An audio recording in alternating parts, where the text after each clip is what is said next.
Di perang sekali ini adalah kiblat kita yang pertama, Masjidil Aqsa. Rasulullah salat menghadap ke kiblat pertama kali ke Masjidil Aqsa selama 16 sampai 17 bulan. Ya. Mereka ingin segera menanamkan pengaruh mereka ke dunia dan ingin segera mendirikan istana bagi Dajjal yang mereka tunggu-tunggu. Tapi bagaimana bisa? Status Yerusalem belum jelas menjadi milik mereka. Maka mereka gunakan mulut Donald Trump untuk melakukan hal semacam itu. Dan maka Donald Trump pun mengucapkan apa? Israel ibu kotanya ada di Yerusalem. Today I recognize that Jerusalem is the capital of Israel. Maka ketika itu terjadi, mulailah mereka berupaya untuk menghancurkan kiblat kita yang pertama. Dan ini digantikan dengan sinagoga Yahudi. Ini rencana mereka. Mereka akan menghancurkan Masjidil Aqsa dan mereka akan gantikan dengan sinagoga Yahudi. Inilah gambaran yang mereka yakini tentang istana Nabi Sulaiman. Yang dulu dimiliki Nabi Sulaiman, mereka bangun sekarang untuk Tuhan yang mereka tunggu-tunggu. Siapa? Dajjal. Nyaris sempurna. Apakah ini akan terjadi? Tidak, insya Allah. Demi Allah ini tidak akan terjadi. Kenapa? Karena ada kita Indonesia. Betulkah ada kita Indonesia? Baik, saya sampaikan bocorannya. Dari Sauban, beliau mendengar Rasulullah SAW bersabda, Inna Rabbi zawaliyal arda. Sesungguhnya Allah Tuhanku melipatkan bumi ini untukku. Hatta ra'aitu masyariqaha wa maghriba, sehingga aku melihat kekayaannya terbentang dari timur sampai ke barat. Wa atani al-kanzain, dan Allah memberikan dua pusaka kepadaku, al-ahmar wal abyad, pusaka merah dan pusaka putih. Wa anna ummati, dan sesungguhnya umatku sayabluku mulku ma zawaliya minha, akan sampai kekuasaannya di akhir zaman dari timur sampai ke barat. Kebangkitan Islam dan berkuasanya kembali umat Islam dari timur ke barat dunia akan terjadi setelah pusaka yang berwarna merah putih ini menguasai dunia. Dan siapa kalau bukan kita Indonesia? Maka saya minta kepada generasi muda kita, berbagai macam tantangan politik di tanah air kita, dipersekusinya ulama, diperkebirinya hak-hak umat Islam yang memerdekakan bangsa ini, itulah ujian tes watar dari Allah, uji kelayakan dari Allah untuk kita. Pantaskah kita memimpin dunia? Maka siapkanlah hai kalian ke para pemuda-pemudi akhir zaman. Yang kita sambut adalah pertarungan besar yang mempertaruhkan reputasi para nabi dan rasul. Kalau dulu para nabi dan rasul hanya berjuang melawan kaum-kaum pembangkang, hari ini tanpa didampingi nabi dan rasul kita berperang melawan pasukan sang kampiun kesesatan. Mereka dipimpin langsung oleh Tuhan yang mereka sembah, iblis dan Dajjal. Ini adalah pertarungan paling bergengsi sepanjang pertarungan sejak peradaban dunia antara hak dan batil. Inilah yang diinginkan para nabi dan rasul. Ya Allah, tangguhkan ajal kami sampai umat Nabi Muhammad di akhir zaman. Saking inginnya mereka berjuang, saking mulianya pahala jihad di akhir zaman ini. Jangankan berjihad di jalan Allah ini, menghidupkan sunnah Rasul saja pahalanya 100 mati syahid. Betul? Man ahya sunnati inda fasadi ummati falahu ajru mi'ata syahidin. Barang siapa yang menghidupkan sunnahku, faqad ihya sunnah, hanya menghidupkan sunnah Rasulullah SAW, dia akan mendapatkan 100 pahala mati syahid. Asyhadu minhum, syuhada kami Rasulullah, para sahabat Anda atau syuhada mereka, bal syuhada minkum, bahkan syuhada kalian. Artinya di zaman penuh dengan tipu daya dan huru-hara akhir zaman ini, siapapun yang menghidupkan sunnah Rasulullah, pahalanya 100 kali mati syahidnya para sahabat. Allahu Akbar. Apalagi dengan jihad fisabilillah. Dan itu berharap kepada kita Indonesia. Saya yakin Indonesia. Saya yakin Indonesia. Ini yang membuat saya bangga menjadi Muslim Indonesia. Dan jika sinagoga sudah berdiri, lalu apa yang diinginkan oleh Yahudi?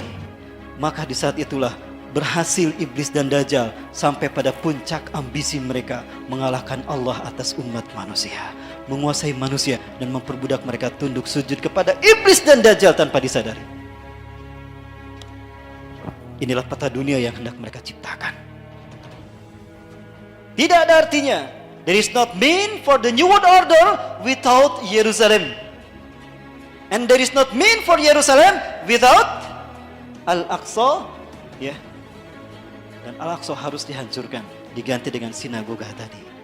Maka ketika itu negara-negara yang menjadi pembuka untuk masuk ke Al-Aqsa harus mereka kuasai. Ada Muammar Gaddafi di Libya, tumbangkan Muammar Gaddafi. Sudah terjadi belum? Di Mesir ada Muhammad Mursi, tumbangkan Muhammad Mursi. Sudah terjadi belum? Di Arab Saudi.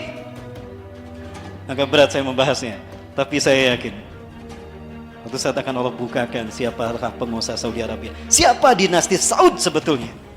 Saya yakin mereka bukan keturunan Arab, bahkan mereka bukan keturunan Rasulullah, tapi mereka keturunan Yahudi Irak.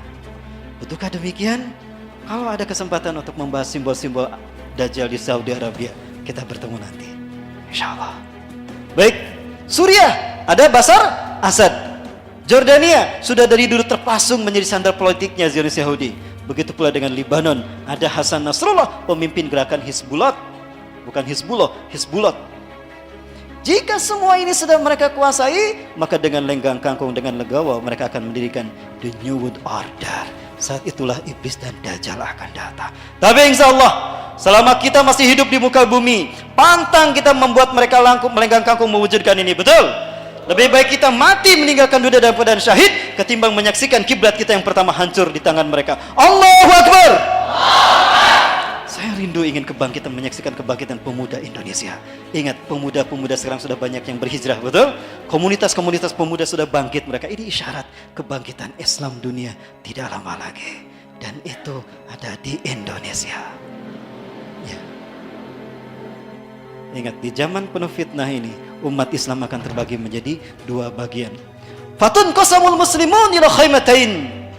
Khaymatun fihil munafiqun wala safihil mu'minuna wala kana wahdah. Wa khaymatu saniyah fihil mu'minuna wa laysa fihil munafiquna wa lakana wahdah. Di zaman penuh dengan fitnah Dajjal ini, umat Islam akan terbagi dua. Kemah kemunafikan yang tidak ada orang beriman satupun di dalamnya, dan penah orang-orang beriman yang tidak ada orang munafik di dalamnya. Hari ini sudah mulai Allah perlihatkan bagaimana Allah menyaring orang-orang yang benar-benar beriman dengan orang-orang munafik. Betul? Sudah terlihat kan? Inilah dahsyatnya fitnah akhir zaman. Makanya Rasulullah memberikan nasihat kepada kita sebagai solusi untuk menghadapinya. Apa itu? Badiru bil a'mali sholihat. Bersegeralah kalian melakukan amal soleh. Manfaatkan waktu sebaik mungkin. Segeralah kalian bertobat pada Allah sebelum matahari terbit dari barat. Kenapa? Fasatakunul fitan, karena akan muncul huru-hara dan petaka menimpa kalian di muka bumi. Kakita'il lail al-muslim, seperti potongan malam yang gelap gulita, berlapis-lapis, hantam terus ada banyak fitnah demi fitnah melanda bangsa kita. Muslim gelap, susah dicari solusinya. Akibatnya apa? Saking dahsyatnya fitnah akhir zaman ini, orang berganti akidah dalam sehari. Yusbihu rajulun mu'minan wa yumsi kafiran, wa yumsi mu'minan wa yusbihu kafiran. Paginya beriman, sorenya kafir, sorenya beriman, paginya kafir. Ya bi'udinahu bi'adni minad dunya, menjual agamanya demi harta dunia, demi pangkat, demi jabatan, demi harta dunia.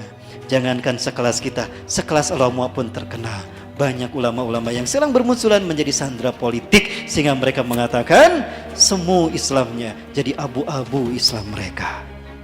Terpengaruh oleh Abu Janda. Sudah terjadi belum? Oh, berarti giliran kita para pemuda yang berhijrah. Ingat, yang Allah lihat adalah mereka yang hati bersih, bukan yang berilmu tinggi.